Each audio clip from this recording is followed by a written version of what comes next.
नमस्कार, मी अमृता आणि मित्रकलामध्ये तुमच्या सगळ्यांचं स्वागत आहे. मित्रकलावर कलेविषयी, लाईफस्टाईलविषयी खूप वेगवेगळे व्हिडिओ आम्ही दर आठवड्याला घेऊन येत असतो. ते व्हिडिओ बघण्यासाठी मित्रकलाला सबस्क्राईब कराच, पण त्याचबरोबरीने सगळ्यांनी व्हिडिओ पूर्ण बघा. व्हिडिओ पूर्ण बघितल्यानंतर व्हिडिओच्या मध्ये एखादं चित्र कसं काढावं, रांगोळी कशी काढावी, त्याच्यासाठी ज्या छोट्या छोट्या टिप्स दिलेल्या असतात त्या तुमच्या मिस नको व्हायला. त्यामुळे व्हिडिओ नक्की बघा. हे सगळे व्हिडिओ पूर्ण बघायला फुकट आहेत, त्यामुळे मस्तपैकी व्हिडिओ एन्जॉय करा. बरं, व्हिडिओ तर मी फक्त 15 मिनिटाचे 10 मिनिटाचेच बनवते, एवढी मिनिटं तर तुम्ही देऊ शकताच ना.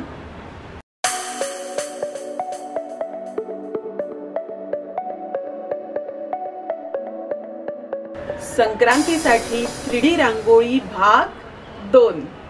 संक्रांतीच्या दिवशीची रांगोळी तर आपण बघितली, पण आता रथसप्तमी याला महिना आहे, यावेळी खूप दिवस आपल्याला मिळालेत. त्यामुळे रोज कोणा ना कोणाकडे तरी हळदी कुंकू असणार आहे.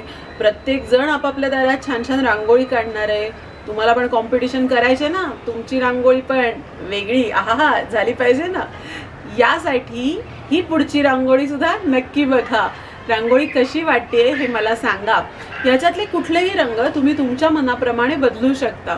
आणि तुम्ही तुमची रांगोळी काढून झाली असेल तर सोशल मीडियावर मित्रकलाला टॅग करायला विसरू नका. या रांगोळीला सुरुवात करताना आपण पतंगाचा आकार काढण्यासाठी चौरस किंवा म्हणजे स्क्वेअर न काढता डायमंड शेप म्हणजे पतंगाचाच आकार आपण इथे काढतोय. यासाठी सगळ्यात सोपं कसं पडेल तुम्हाला, तर जिथे फरशांचा जॉईंट आलाय त्याला सेंटर घेऊन त्याच्या इथे अशा प्रकारे तुम्ही एक ठराविक मापाच्या लाईन तिरक्या काढू शकता, ज्याने तुमचा छान असा पतंगाकृती आकार तयार होईल. आणि मग त्याची जी 4 टोकं आली आहेत, या चारही टोकांकडनं एक ठराविक अंतर घ्यायचं आणि ते अंतर चारही टोकांकडनं सेंटरकडे जाणारी जी लाईन आहे त्या लाईनवर टाकायचं. शक्यतो असं जर तुम्ही जिथे फरशांची जोड आहे याच्या इथे जर हे आकार काढले तर तुम्हाला खूप सोपं जाईल काढायला आणि चुकणार नाही फार. तर असं चारही बाजूला हे मेजरमेंट मी टाकून घेतलं. आता जिथे आपण हे पॉइंट करून घेतलेत ना, तर आपण साधारण 3 ते 4 इंचाच्या जाडीचा अजून एक शंकरपाळ्यासारखा आकार इथे काढतोय. तर मग समजा 3 इंचाचा तुम्हाला हा आकार काढायचा असेल, त्याची विड्थ घ्यायची असेल, तर 1.5 इंचावर तुम्ही पट्टी तिथे त्या पॉइंटच्या इथे ठेवा आणि 1 आणि 3 याच्यावर खुणा करून घ्या, म्हणजे ती एक्झॅक्ट जाडी दोन्हीकडे सेम येईल. आणि त्याच्यानंतर बाहेरच्या बाजूचं जे टोक आहे, पॉइंट आहे, तो पॉइंट आपण जिथे आता हे नवीन पॉइंट घेतोय तिथे अशा प्रकारे जोडून घ्यायचे. हा असा ट्रँग्युलर फॉर्म तयार होईल, त्रिकोणाकृती. आणि मग त्याच पद्धतीने सेंटरच्या इथला पॉइंट इथे जॉईन करून घ्यायचा. येस, तुम्हाला लक्षात आलं असेल आपण हा शंकरपाळ्यासारखा आकार कसा तयार केला. सो हाच आकार आपण आता आपला जो पतंगाकृती आकार तयार झालेला आहे तो त्याच्या चारही कोपऱ्यांमध्ये आपण करून घेऊ. त्याच्यानंतर मधले राहिलेल्या स्पेसमध्ये असे छोटे 4 शंकरपाळे काढले. आता या 4 शंकरपाळ्यांना आपण हाफ मध्ये डिवाइड करू, अर्ध अर्ध त्याला करू. त्याच्यासाठी अशा स्लँटिंग लाईन, तिरक्या लाईन्स मी त्याच्यामध्ये काढून घेते. मेन ज्या शंकरपाळे आहेत, मी मुद्दामून शंकरपाळे म्हणते, त्याला ऑलरेडी आपल्याकडे फरशीच्या लाईन्स आहेतच आणि खाली त्रिकोण काढून आपला हे छान असा पतंगाकृती आकार तयार झालाय. आणि आता आपण कलरिंगला सुरुवात करू. इतक्या सोप्या पद्धतीने तुम्ही रांगोळी काढू शकता. म्हणजे अगदी तुम्ही म्हणाल तर 2 मिनिटात माझी रांगोळी काढून झाली. कलरिंगसाठी जो हा स्टार सारखा शेप झाला, त्याच्यातले जे छोटे शंकरपाळे आहेत त्याच्या एका साईडला मी ऑरेंज कलर देते आणि दुसऱ्या साईडला मी येलो कलर देणार आहे. सो व्यवस्थित लाईनच्या इथे आधी कलर देऊन घ्यायचा आणि मग मध्ये भरायचं. असं तुम्ही केलं तर रांगोळीमध्ये कलर छान भरला जातो. आणि आता मी ठरवलंय जसं राईट साईडला ऑरेंज कलर द्यायचा, तर प्रत्येक त्या जे मी मुद्दाम त्याला छोटा शंकरपाळा म्हणतेय, सो तुम्ही त्याला काही म्हणू शकता त्या आकाराला, तर तिथे बरोबर राईट साईडला ऑरेंज कलर येईल आणि लेफ्ट साईडला येल्लो कलर येईल. हे मात्र नक्की ठेवायचं की कुठल्या साईडला आपण डार्क कलर देतो आणि कुठल्या साईडला लाईट कलर देतो. सो यामुळे तुमचा 3D आकार तयार होणार आहे. येलो आणि ऑरेंज कलर आपले छान देऊन झालेले आहेत. आता आपण काय करणार आहोत, जे आपण वर आणि खाली जो आपला शंकरपाळ्यासारखा आकार आलाय, तर त्यामध्ये आपण पर्पल आणि पिंक कलर देणार आहोत. सो आपण आधीच्या डिझाईन सारखं इथे देखील मुद्दामून आपण उजव्या हाताला डार्क कलर ठेवणार आहोत आणि डाव्या हाताला लाईट कलर, म्हणून डाव्या हाताला मी पिंक कलर देते आणि उजव्या हाताला मी जो पर्पल कलर घेतलाय तो तिथे ठेवणार आहे. जांभळा रंग मी उजव्या हाताला देणार आहे.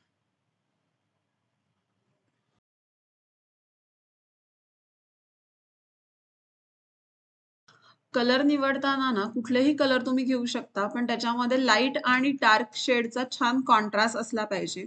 म्हणजे रांगोळीमध्ये हे कलर देताना खूप सुरेख दिसतात. तुम्ही बघाल तर आपण या रांगोळ्यांमध्ये व्हाईट कलर खूप कमी वापरतोय. खरं तर पारंपरिक ज्या रांगोळ्या असतात त्याच्यामध्ये पांढऱ्या रंगाचा वापर हा जास्त होतो, पण आपण इथे तो खूप कमी करतोय.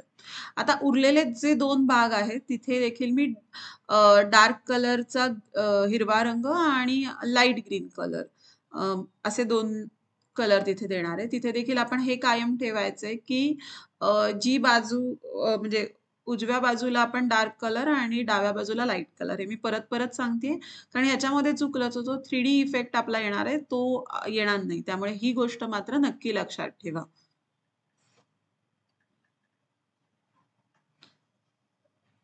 तुम्हाला कळतच असेल की किती पटापट आपण ही रांगोळी काढली आहे आणि किती पटकन ही रंगून होतीये. सो अगदी तुम्हाला खूप वेळ तुमच्या हळदी कुंकाच्या नटण्याला, डेकोरेशनला मिळू शकतो आणि तरी देखील दारात ही खूप सुंदर रांगोळी होईल की तुमच्याकडे ज्या बायका येतील किंवा जे पाहुणे येतील ते आल्या आल्या त्यांचं रांगोळीकडे लक्ष जाऊन एक छान इम्प्रेशन तुमचं क्रिएट होईल या रांगोळीमुळे, हे नक्की. तुम्हाला जर ही रांगोळी आवडत असेल आणि सोपी वाटत असेल तर मला नक्की कमेंट बॉक्समध्ये सांगा. आणि अजून काही तुमच्या सजेशन असतील, अजून काही वेगळ्या प्रकारे आपण करू शकतो असं तुम्हाला सांगायचं असेल किंवा रांगोळी काढताना तुम्हाला जर काही अडचणी वाटत असतील तर त्या देखील मला कमेंट बॉक्समध्ये सांगा. म्हणजे नेक्स्ट व्हिडिओमध्ये त्याच्या दृष्टीने सुद्धा मी टिप्स तुमच्याजवळ घेऊन येईन. आता पतंगाचा जो खालचा त्रिकोण आपण केलाय, ह्या त्रिकोणामध्ये वरचेच कलर मी साधारण त्या संदर्भाने भरते. तुम्ही तुमच्या चॉईसचे कुठलेही रंग याच्यामध्ये भरू शकता. या रांगोळीमध्ये की मी काळ्या रंगाचा वापर कमी केलाय. मी जी मागची रांगोळी टाकली होती संक्रांत विशेष 3D रांगोळी भाग 1, सो त्या रांगोळीमध्ये मी काळा रंग जास्त वापरला होता. तर तुम्हाला जर ती रांगोळी बघायची असेल तर मी डिस्क्रिप्शन बॉक्समध्ये त्याची लिंक दिली आहे आणि दिवाळीच्या वेळी देखील मी ज्या 3D रांगोळी दाखवल्या होत्या त्याची देखील लिंक मी डिस्क्रिप्शन बॉक्समध्ये दिली आहे. तर त्या रांगोळ्या देखील नक्की बघा. आणि 22 तारखेला अयोध्येत रामजन्मभूमीच्या देवळाचा उद्घाटनाचा जो समारंभ होणार आहे त्याच्यासाठी मी एक खूप सोप्या पद्धतीचं चित्र काढलंय. त्या देखील व्हिडिओची लिंक मी डिस्क्रिप्शन बॉक्समध्ये देते. ती जाऊन तो देखील व्हिडिओ नक्की बघा आणि तुम्ही सुद्धा रामाला नमस्कार म्हणून असं चित्र काढायचा प्रयत्न नक्की करा. आता जो वरच्या पतंगाकृती आकारामध्ये जी रिकामी जागा उरली आहे त्या ठिकाणी मी डार्क रेड कलर देते. त्यामुळे आपले जे बाकीचे ब्राईट कलर आहेत ते खूप छान उठून दिसतील. ह्या रेड कलरच्या ऐवजी, या लाल रंगाच्या ऐवजी तुम्ही काळा रंग सुद्धा तिथे देऊ शकता किंवा चॉकलेटी रंग देखील तिथे देऊ शकता. असं कुठलाही डार्क कलर तुम्ही तिथे देऊ शकता ज्यामुळे बाकीचे ब्राईट कलर खूप छान पद्धतीने उठून दिसतील. आणि हा रेड कलर आपला देऊन होतोच आहे. तो झाला की आपण छोटंसं डेकोरेशन करू पतंगाला आणि मग झाली आपली रांगोळी तयार.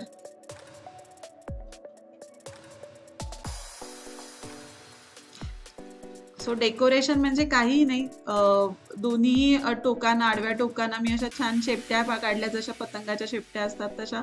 त्याच्यावर येल्लो डॉट काढून त्याला थोडंसं असं गोल तिथे बोट दाबून तयार केला ज्यामुळे त्याचा 3D अजून छान उठून दिसतो.